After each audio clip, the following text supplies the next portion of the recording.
Hey guys, welcome to my Load album review of Metallica, of course.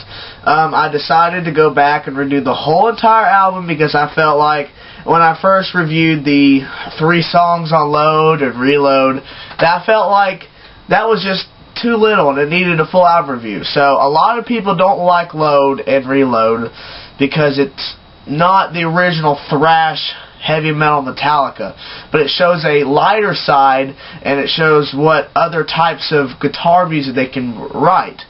So I think that Load is a really great album, like probably one of their best in my opinion. I still love the old Metallica, but this is like a fresh new take on what they can write on top of what they can write for thrash. They can write for melody, mellow, this type of stuff. Load is the album for you if you love mellow and some hard stuff, that kind of stuff, you know. So the first song is 8 Mile. Beep. I'm not going to say the word. It's really good, catchy song. It's really good. It shows, you know, how this album is going to be pretty much. It's pretty good. It's fast. It's got some really good guitar work, some good riffs in it. Got some good vocal parts. I just pretty much like the whole song. It's pretty good. So I advise people to check that one out.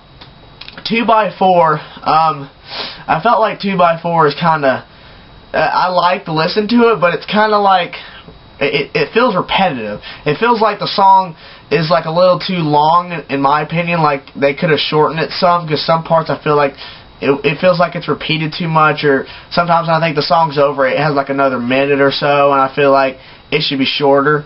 But, I mean, it's pretty good. I just feel like it needs to be shorter. The next song, The House Jack Built. The House? It says The House Jack Built. I thought it's the house that Jack built. It don't matter.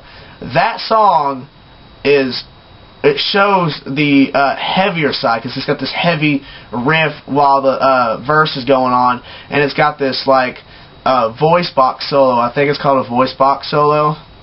It's really, really interesting to listen to. It's got some really interesting lyrics in it, too, which makes it sound cooler, you know.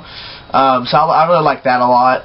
I like the difference in style that they throw into this song. So some different changes into it. And Metallica recently on the World Magnetic Tour, before it ended, they actually jammed on it. Kirk actually jammed on it during some of his solo parts on live sets, which is pretty cool. So check that one out. Until It Sleeps. That was one of their singles they released back in '96 when the album came out. And Until It Sleeps music video is really weird. Like, it's strange. I don't understand it. I mean, if I watch it enough, I probably could. But Until It Sleeps is mellow, and then it gets heavy, and then it goes back to mellow. And I really like how Jason Newsted's bass goes on with this song, because I just like the intro with the bass in it. The bass comes in it sometimes. I really like that. It's a really good mellow song, and I really enjoy it when it switches off from mellow to heavy. That's pretty good. King Nothing. I feel like King Nothing's kind of like, how do you put it? It's kind of like, it's heavy, but I feel like it could be heavier in some ways. I mean, it's a really interesting song to listen to about a king that's lost his crown, or, you know, he doesn't have anything, and he tries to blame on everybody, but then no one's there.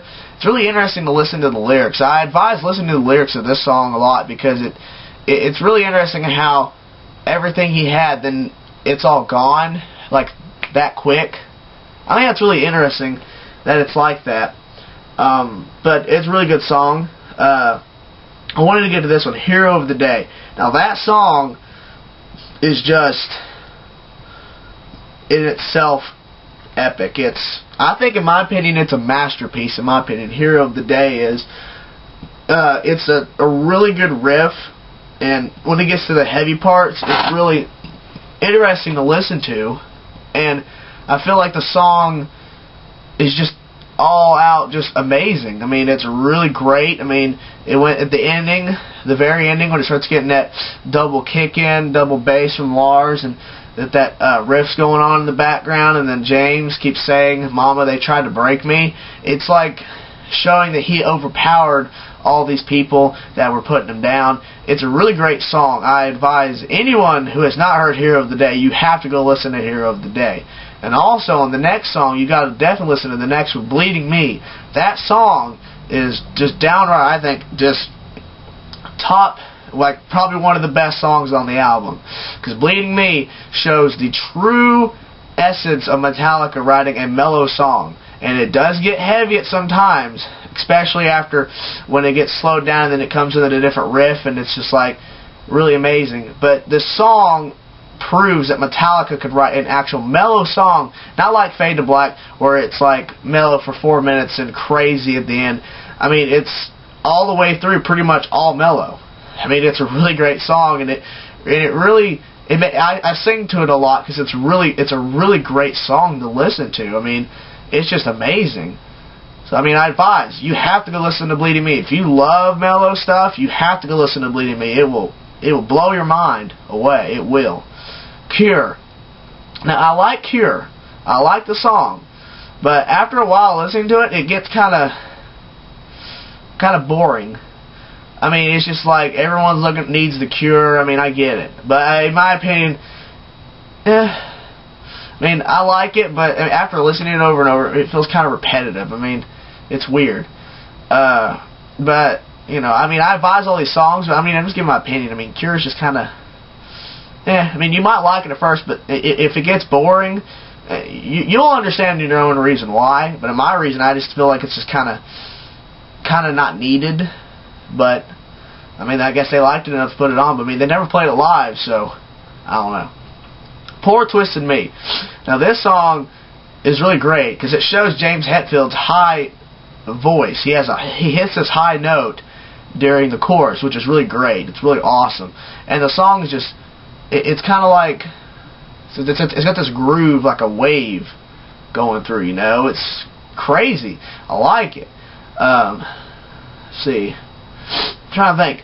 They've only played it on acoustically. They've only played Poor Twisted Me acoustically live, and but it's a great thing. Wasting My Hate. Now that song starts off mellow, and I can play the mellow part. I like that. And then it starts getting the heavy riff. Now that's fun to play too. Wasting My Hate that's just a downright one of them. It's one of them headbanging songs where you just get into it. You start listening to that song, you just start getting into the groove, and you're just like, yeah, it's a good song because it's good. I mean, it's like you're wasting your hate on somebody, and Hetfield got that from somebody, and I can't remember who it was. I mean, if someone knows, let me know in the comments, because someone was telling him a story, and the guy referenced, I was wasting my hate on this person for no reason, and Hetfield liked it a lot, so he used it. And I think it's a really great song. Mama Said. Now, everybody knows James Hetfield wrote Mama Said for his mom, of course, and a lot of people thought, oh no, Metallica are going country. Not the case. Now, it does sound kind of country, and I don't like country music. I don't like country music at all. No. Except for a few songs. Like, that actually doesn't sound country, you know. But Mama Said is one of them songs where it's like a dedication to his mother. And at first, a lot of people thought, did the whole band actually want to be in on Mama Said?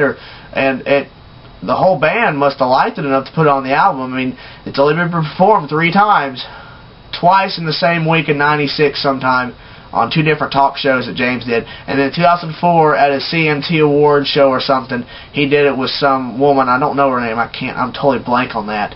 But no one has got a recording of that 2004 recording of him playing it acoustically back then. And it's sad. But you can find both 96 versions online at YouTube. Just type in Mama Said Live, and eventually you'll find the most known one. But there's other one, but it's a little harder to find. But they're both really good. It's just James Hetfield by himself playing, and it's just beautiful. And I advise Mama Said to anybody who just needs to listen to something really good. Thorn Within. At first, I didn't listen to this song.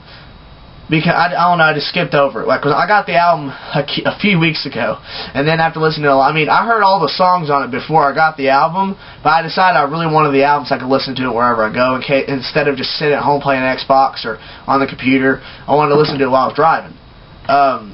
So I got it, and then when I finally was sitting in the car one day, and I finally just left it on Thorn Within playing through.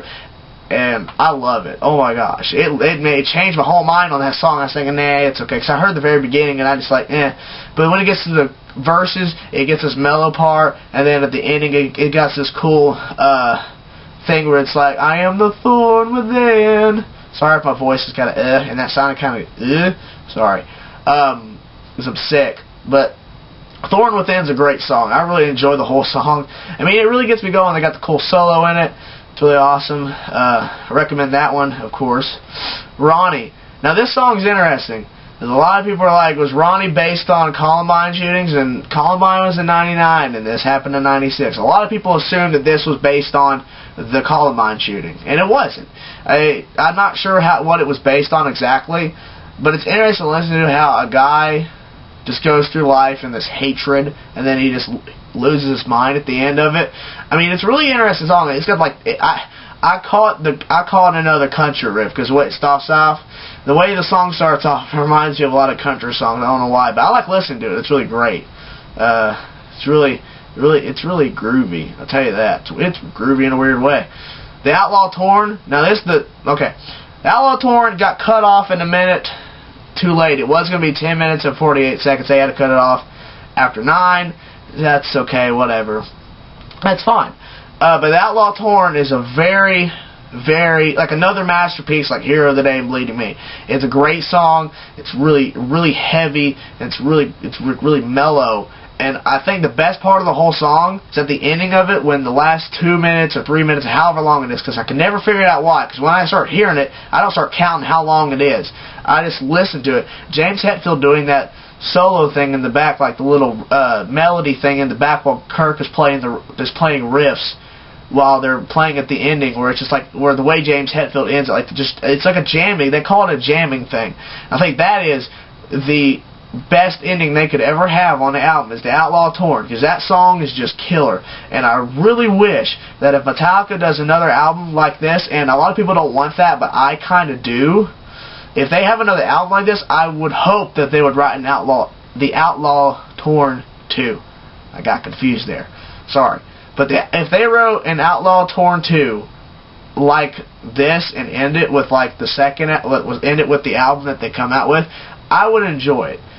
It's a really great album. I give it a 10 out of 10. A lot of people will be like, "Oh, I don't like Load that much." In my opinion, this is it'll be a masterpiece. People don't assume it isn't a masterpiece now, but some people do, which I'm glad. But in a few years or so, when this album becomes more dated back, like all the other ones, like Ride the Lightning, Kill 'Em All, Master, Justice for All, Black Album, all that stuff, people start to realize how great this album is, and they'll start enjoying it more. And I hope that happens. I really do. Because this album is really killer, and it's a difference, and it's great. And I'm glad Metallica did a little change in their music, because it shows how good they were. And I hope people recognize this album as a true masterpiece and an epicness of how it is. I'm hoping that people do that, because that's the way I feel. I'm not trying to force any of y'all subscribers or friends or whatever to do it, but I'm hoping that y'all would listen to the song and appreciate it more than you really do. So, up next will be the Reload full album review, and hopefully S&M full album review. I'm hoping that comes up later. I haven't got any feedback on S&M. All I've gotten was Load and Reload stuff. So let me know more. Reload will be up in a few days, so thanks y'all for watching.